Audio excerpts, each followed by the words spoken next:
받으신 유혹, 예수님이 받으신 유혹이라는 제목으로 하나님의 말씀 선포하겠습니다. 사람마다 인생의 터닝 포인트 같은 아주 사건이 한 번쯤은 있습니다. 또 그렇게 일어나고요. 그 사건은 우리 일상을 어떻게 보면 망치는 시련이 될 수도 있고, 또한 나 자신을 업그레이드할 수 있는 삶의 어떤 새로운 도전을 할 수 있는 기회가 될 수 있죠. 우리 전 세계적으로 코로나가 우리 나라뿐만 아니라 전 세계적으로 큰 시련이 되었어요. 하지만 이것이 또 새로운 분야를 열어주는 기회가 되었던 것이죠. 자영업자들에게는 정말 너무너무 힘든 그런 2년, 3년째 되죠. 하지만 그 자영업자 중에서도 어떤 택배라든지 배달 또는 어떤 원격 의료라든지 이런 것을 하는 분들은 아주 큰 기회가 됐던 것을 보게 됩니다. 그래서 믿음의 사람이 다가오는 인생의 어떤 사건들 또는 역경들을 잘 알고 준비만 한다면, 준비가 되어진다면 우리 인생은, 우리 신앙생활은 마이너스가 아니라 플러스가 되는 그런 기회가 될 걸 믿습니다. 하나님의 아들 예수님도 이게 악마의 유혹을 받은 순간이 있었어요. 그 순간이 언제 있었죠? 한번 읽습니다. 시작. 그쯤에 예수께서 성령에 이끌려 광야로 가셔서 악마에게 시험을 받으셨다. 태영아? 안 써있구나. 1절 죄송합니다. 제가 잘못한 것 같아요. 여기서 보니까 1절만 쓰니까 그쯤에죠. 그러니까 그쯤이에요. 그럼 그쯤이 언제일까요? 예수님이 처음으로 세례를 받으시고 물에 오르시면서 하나님의 음성이 있었습니다. 그때 또 비둘기가 내려와서 성령께서 비둘기처럼 내려오셔서 이는 내 사랑한 아들이다. 나는 그를 좋아한다라는 하나님의 음성을 듣는 순간이었어요. 그러니까 예수님이 가장 영광스러운 순간, 하나님께서 예수님을 인정하는 그 순간이 바로 그쯤이었던 것이죠. 근데 악한 마귀는 우리가 아무것도 하지 않고 있으면 건들진 않아요. 상관하지 않아요. 왜냐하면 우리가 아무것도 안 하면 아무 일도 일어나지 않기 때문이죠. 근데 우리가 하나님과 동행하기 위해서 열심히 말씀을 읽고 기도를 하고 성경적 삶을 살려고 열심히 직장에서 일을 하면 우리에게 꼭 시험을 주기도 하고 방해를 주기를 하는 것을 보게 됩니다. 악마 유혹의 타이밍과 방식을 우리가 알면 우리가 그걸 잘 준비할 수 있고 그것을 이겨낼 수 있는 것을 보게 돼요. 그러면 악마는 어떻게 예수님 믿는 사람들과 예수님을 시험하고 유혹할까? 우리 함께 했습니다. 시작. 악마는 그렇습니다. 악마는 가장 처음으로 육신의 문제를 가지고 우리에게 다가와고 또 우리에게 시험하고 유혹하는 것을 보게 돼요. 이 사람이 먹고 마시고 잘 곳이 있다는 것은 참 행복한 것 같아요. 전 겨울만 되면 내가 갈 집이 있다는 것이 너무 감사해요. 그래도 우리 집이 춥지만 그래도 가서 다리 뻗고 잘 수 있는 집이 있구나 라고 생각하면 어디에 있든지 마음에 안식이 있는 것을 보게 돼요. 왜냐하면 먹고 마시고 잘 수 있는 것, 이것은 사람의 기본적인 욕구거든요. 이게 기본적인 욕구가 충족되지 않으면 사람은 사나워집니다. 사실 에덴 동산에 있을 때는 이런 걱정하지 않았어요. 모든 환경이 완벽했거든요. 아담과 하와는 일을 하지 않았어요. 그냥 하나님께서 주신 그 사명 아래 동물들 이름을 지어줬죠. 그럼 뭐든지 따먹을 수 있고 과일이 풍성했고 먹을 것이 충분했습니다. 근데 아담과 하와가 하나님의 말씀에 불순종이 있잖아요. 그부터 땅이 저주를 받았어요. 아무리 농사를 짓고 아무리 씨를 뿌려도 곡식이 자라지 않는 거예요. 그러니까 먹는 것을 걱정하게 됐죠. 악한 마귀는 그것을 알았던 거예요. 사람의 치명적인 약점, 바로 의식주 문제예요. 그리고 우리의 욕구를 가장 잘 알기 때문에 40일 동안 근식하신 예수님께 가장 치명적인 그런 유혹을 하게 됩니다. 함께 있습니다. 시작. 그런데 시원한 자가 와서 예수께 말하였다. 네가 하나님의 아들이거든 이 돌들에게 빵이 되라고 명령하라. 아멘. 예수님은 하나님의 아들이시죠. 그러니까 예수님은 하나님의 아들이시기 때문에 전지전능하신 분이세요. 그래서 돌을 빵으로 되게 할 수가 있어요. 성경에 보면 여러분 오병이의 기적 알죠? 빵 5개와 물고기 2명으로 5,000명을 먹은 그런 사건입니다. 많은 사람들이 예수님 말씀을, 생명의 말씀을 듣기 위해서 몰려왔어요. 그들이 하루 이틀 3일 되니까 아무것도 못 먹은 거예요. 그러자 예수님께서 너무 불쌍하고 긍휼히 여겨서 어린아이 가져온 도시락을 가지고 오병 5개의 빵과 2가지의 그 물고기로 5,000명을 먹이신 그분이 바로 예수님이세요. 그러니까 처음으로 물량 보존의 법칙을 깨신 분이시죠. 그러니까 충분히 돌을 빵으로 될 수 있게 할 수 있었어요. 근데 예수님께서는 그렇게 하지 않았었어요. 왜냐면 사람은 빵으로 사는 존재가 아니라 바로 하나님의 영원한 말씀, 생명의 말씀으로 사는 존재이기 때문이에요. 그리고 예수님께서는 신명의 말씀으로 악마의 유혹을 물리치십니다. 함께 있습니다. 시작. 성경에 기록하기를 사람이 빵으로만 사는 것이 아니라 하나님의 입에서 나오는 모든 말씀으로 살 것이다. 아멘. 여러분이 오늘 추운데도 불구하고 교회에 와서 하나님 말씀을 듣는 것은 내가 빵으로만 사는 존재가 아니라 하나님의 생명의 말씀의 존재, 생명의 말씀 들어야 산다는 그런 믿음이 있기 때문에 오신 거예요. 사람에겐 의식주 문제가 정말 중요하죠. 먹고 마시고 이런 문제 해결되지 않으면 정말 힘들죠. 그러나 이것이 우리의 모든 삶을 풍성하게 하는 거예요. 풍성하게 하는 것은 아니에요. 우리의 마음과 영혼의 문제까지 완전히 해결하는 것은 바로 생명의 말씀이에요. 우리가 의식주 문제는 우리의 육적인 문제를 해결할 수 있지만 우리의 풍성한 삶을 해결하는 것은 바로 하나님의 말씀이에요. 그래서 예수님께서는 하나님의 말씀으로 살라고 말하는 것입니다. 하나님의 말씀은 우리 영혼의 양식이에요. 무슨 양식이라고요? 우리 영혼의 풍성하게 하는 양식입니다. 이 영혼의 양식은 우리의 삶을 풍성하게 합니다. 그리고요, 하나님 말씀에 맛이 있대요. 시편 기자는 하나님의 말씀이 달고 아주 깊은 맛이 있다고 말씀하시고 계십니다. 우리 함께 있습니다. 시작. 주님의 말씀이 맛이 내게 어찌 그리 단지요 내 입에서는 꿀보다 더 답니다. 주님의 말씀은 내 발의 등이요 내 길의 이 말씀이니까 아니 주님의 말씀이 어찌 달콤하다고 말하는 거예요. 어느 꿀보다도 더 달콤하고 맛있고 영양가가 있다는 거예요. 왜 그렇습니까? 하나님의 말씀은 우리의 육신의 문제, 영혼의 문제, 그 본질적인 문제를 해결해 주시기 때문에 그래요. 하나님의 말씀을 듣고 순종하면 신명기 28장에 나오는 들어가도 나가도 복을 받는 복의 근원이 됩니다. 이런 복을 누리시길 축원합니다. 그래서 우리가 쪼잔한 인생이 아니라 아주 멋진 인생으로 나마다 풍성한 삶을 사는 저를 되었으면 좋겠어요. 뿐만 아니라 우리 현재, 과거, 미래의 이 모든 죄까지도 용서받는 자유함을 누리는 그런 복을 받는 거예요. 그래서 예수님은 빵으로만 살 것이 아니라 뭐로? 하나님의 말씀으로 살라는 것입니다. 빵이 삶의 중심이 아니라 말씀이 하나님의 중심이 되기를 소망합니다. 그러면 악마는 떠나고 하나님께서 천사를 보내주셔서 여러분 삶을 항상 보호하시고 지켜주시고 인도하실 걸 믿습니다. 우리 두 번째 함께 했습니다. 시작. 악마는 그래요. 이 첫 번째로 안 되니까 악마는 작전을 바꿉니다. 뭐로? 바로 신앙의 문제. 우리 마음의 문제를 가지고 접근하는 것이죠. 그리고 예수님을 지금 전에는 광야에 있거든요. 광야는 아무것도 없고 메마른 곳이잖아요. 장소를 옮겨버려요. 어디로? 성전 꼭대기로 올라가요. 그 성전 꼭대기를 왜 올라갔을까? 거룩한 도성의 성전 꼭대기라는 건 예루살렘 성전이겠죠? 그 끝으로 내려갔어요. 왜냐하면 이 성전의 최고봉으로서 예수님이 하나님의 아들이라는 것을 인정하는 것 같아요. 그러니까 너는 하나님의 아들이라는 거 나도 알아. 그렇지만 하나님의 아들이니까 너의 마음대로 한번 살아봐 라고 말해요. 함께 6절 말씀 한번 해볼까요? 시작. 네가 하나님의 아들이거든 여기서 뛰어내려 보아라. 하나님 나를 위하여 자기 전사에게 명하실 것이다. 그들이 손으로 너희를 떠나 버쳐서 너희 발이 돌에 부딪히지 않게 할 것이다. 아멘. 하나님의 아들은 모든 것이 가능하신 분이십니다. 능력자시고 전능하신 분이세요. 그렇죠? 우주 만물을 창조하셨잖아요. 지난주 생각나십니까? 태초에 하나님이 천지를 창조하셨다. 성부, 성자, 성령 하나님께서 함께 가셨거든요. 모든 것이 가능하신 분이에요. 예수님이 마음만 먹으면 있잖아요. 미카엘 천사를 보내가지고 그 악마의 목을 확 베버릴 수 있는 그런 자유와 권한이 있으신 분이에요. 그런데 우리 예수님은 자신의 그 권한과 자유를 아주 포기하세요. 내려놓으세요. 왜냐하면 우리에게 영원한 자유를 주시기 위해서. 갈라디아서 5장 1절 말씀 보니까 우리 함께 읽을게요. 시작. 그리스도께서 우리를 해방시켜 주셔서 자유를 누리게 하셨습니다. 그러므로 굳게 서서 다시는 종살이의 멍에를 내지 마십시오. 아멘. 그러니까 하나님의 아들이신 예수님께서는 모든 자유가 있음에도 불구하고 그 자유를 절제하시는 거예요.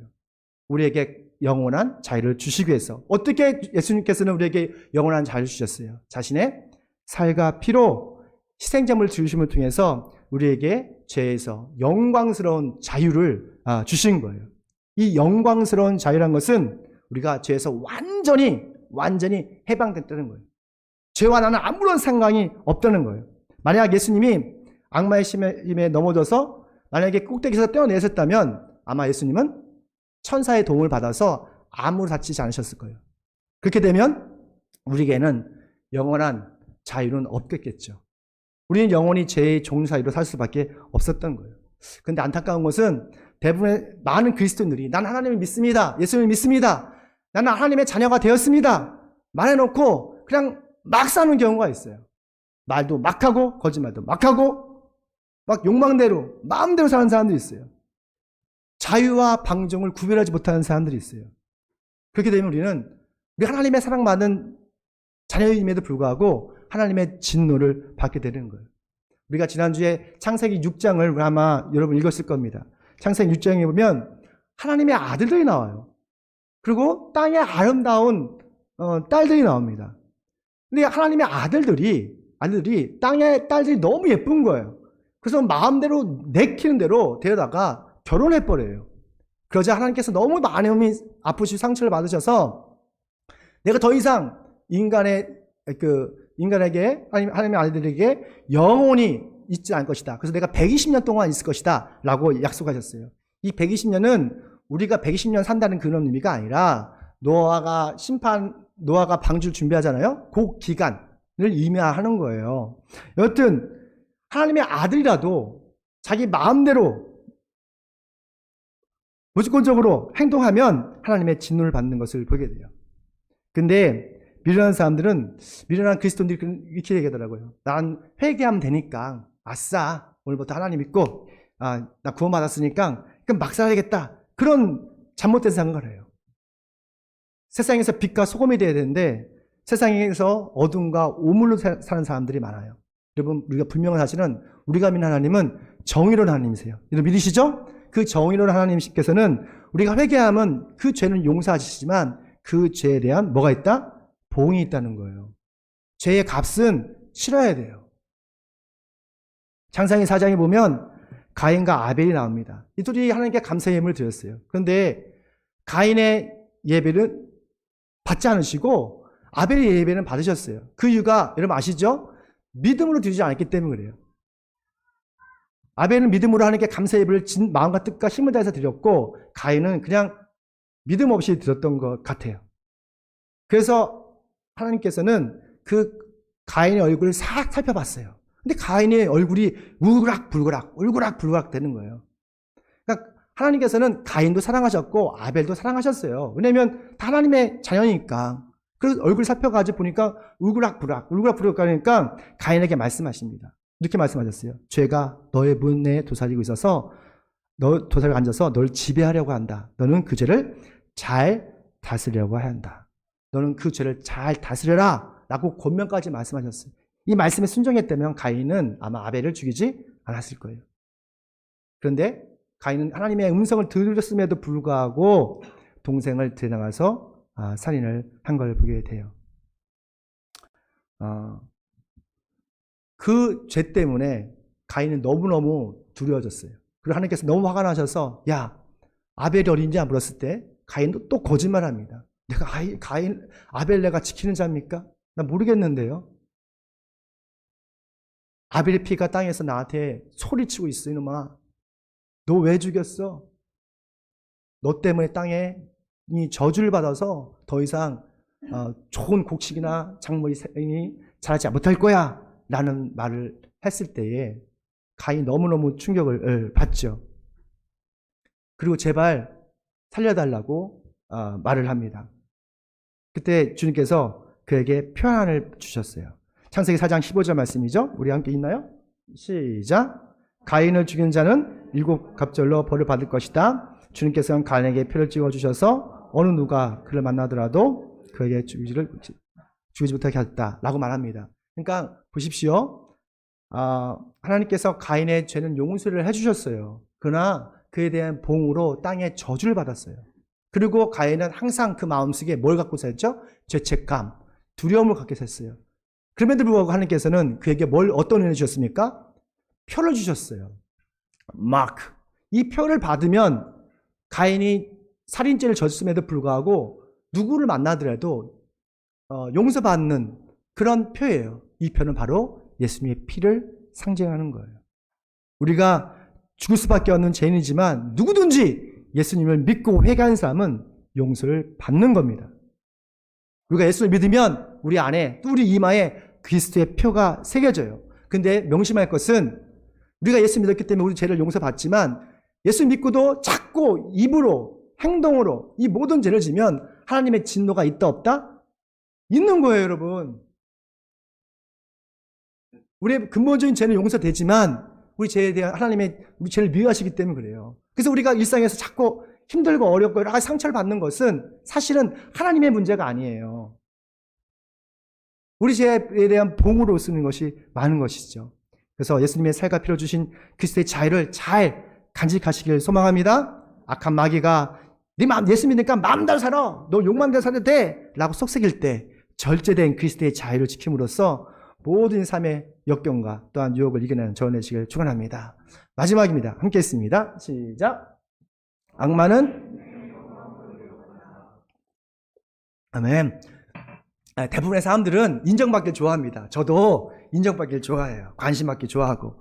우리는 이 말을 일반적인 언어로 관종이라 합니다. 우리는 대부분의 사람들이 다 관종이에요. 이것은 사람의 아주 궁극적인 욕구이죠. 악한 마귀도 사람들 너무 잘 알아요. 세상의 영광으로 예수님을 유혹하고 시험을 합니다. 그래서 이번에는 성전 꼭대기가 아니라 어디였죠? 바로 가장 높은 산으로 확 데려가 버려요. 우리 8절 함께 있습니다. 시작. 악마는 예수를 매우 높은 산으로 데려가서 세상의 모든 나라와 그 영광을 보여주고 말았다. 네가 나에게 엎드려 절하면 이 모든 것을 내게 주겠다. 아멘. 참 악마는 끈질기죠. 우리 악마의 특징을 보면 졸지도 않습니다. 우리처럼 피곤해하지도 않아요. 그리고 지치지도 않아요. 근데 악마도 이분이 누군지 알겠죠. 하나님의 아들임에도 불구하고 끝까지 예수님의 약점을 틈타고 계속 오는 거예요. 하물며 우리에게는 얼마나 악한 마귀의 유혹이 많이 오겠습니까?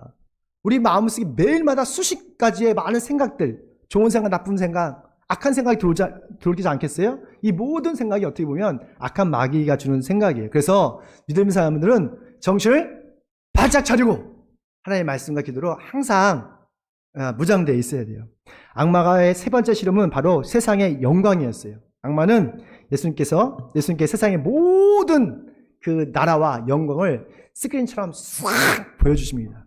그리고 네가 나에게 절하면 이 모든 영광을 너에게 다 줄게 라고 말해요. 만약에 어떤 사람이 나에게 와서 하늘의 모든 영광 가지고 네가 원하는 돈을 너 몇백억이나 줄 수 있어. 네가 원하는 명예, 박사 이 모든 걸 줄 수 있어. 또한 내가 원하는 모든 것을 할 수 있어라고 여러분에게 말을 한다면 여러분 어떠시겠어요? 아마 그분과 악수를 할 거예요. 감사합니다. 충성을 다하겠습니다. 뭐든지 다 하겠습니다. 라고 할 거 아닙니까? 하지만 예수님은 있잖아요. 악마의 자연을 단번에 거절하세요. 왜냐하면 아무리 세상의 영광이 찬란해도 하늘의 영광과 비교할 수 없기 때문에 그렇습니다. 땅의 영광이 아무리 찬란해도 하늘의 영광과는 아주 너무는 비교할 수 없는 작은 그런 빛에 불과하기 때문에 그래요. 그리고요, 땅의 영광은 유효기간이 있어요. 다윗이 산전수전 너무도 어려운 역경을 딛고 왕이 됐잖아요. 그가 왕이 몇 년 동안 다스렸죠? 40년밖에 안 됐어요. 그리고 피바람이 불었지 않습니까? 솔로몬이 되면서 너무 많은 피를 흘렸어요. 그 솔로몬이 왕이 된 후도 약 40년이에요. 근데 이 왕의 영광을 누렸던 40년밖에 없어요. 40년. 그걸 누리기 위해서 솔로몬은 주변에 있는 많은 그런 어떤 배신적인 사람들을 다 숙청하지 않습니까? 근데 우리가 하나님을 경배하고 하나님을 섬기는 사람들은 그 영광이 유효기간이 없어요. 영원이라고 했어요. 그래서 사도 바울은 현재 겪는 역경은 장차 올 영광과 비교할 수 없다라고 말씀하신 거예요. 우리 예수님 때문에 불편한 것이 있습니다. 예수님 때문에 힘들고 좁은 길을 걸어가야 돼요. 하지만 우리가 가는 이 길 끝에는 우리의 영광스러운 하나님 나라가 여러분을 기다릴 것입니다. 그곳에서 하나님께서 여러분을 영원하게 하시고 영광스럽게 하실 거예요. 그래서 우리가 꿋꿋하게 한 걸음 한 걸음 우리 믿음의 삶을, 여정을 걸어가는 거예요. 함께 읽습니다. 시작. 나는 예수의 증언과 하나님 말씀 때문에 목이 베인 사람들의 영혼을 보았습니다. 그들은 살아서 그리스도와 함께 1000년 동안 다스렸습니다. 할렐루야. 알고 봤더니 이 땅에서 비참하게 예수님 때문에 참성을 당하고 목이 베이고 가난하고 힘들게 살던 사람들이 하늘나라 갔더니 예수님과 함께 1000년을 다스리는 그런 거룩한 왕 같은 제사장으로 우뚝 서 있었다는 거예요. 이 1000년이라는 것은 셀 수 없는 기간이지 않습니까? 영원히 다스린다는 거예요. 오직 하나님을 경배하고 예배드리는 믿음인 사람들, 이 사람들은 다시 살아나서 하나님과 예수님과 성령과 더불어서 영광을 누릴 거라고 성경은 말하고 있습니다. 그래서 하나님의 영광을 위해서 우리의 직업을 통하여 선교의 삶을 살아가는 저희들 되시길 축원합니다. 악마의 유혹을 미리 예배하고 승리하는, 그래서 멋진 그 그리스도인으로 되길 소망합니다. 우리 함께 기도하겠습니다. 기도할 때 하나님, 우리의 산성이고 반성이신 하나님, 악마의 모든 유혹에서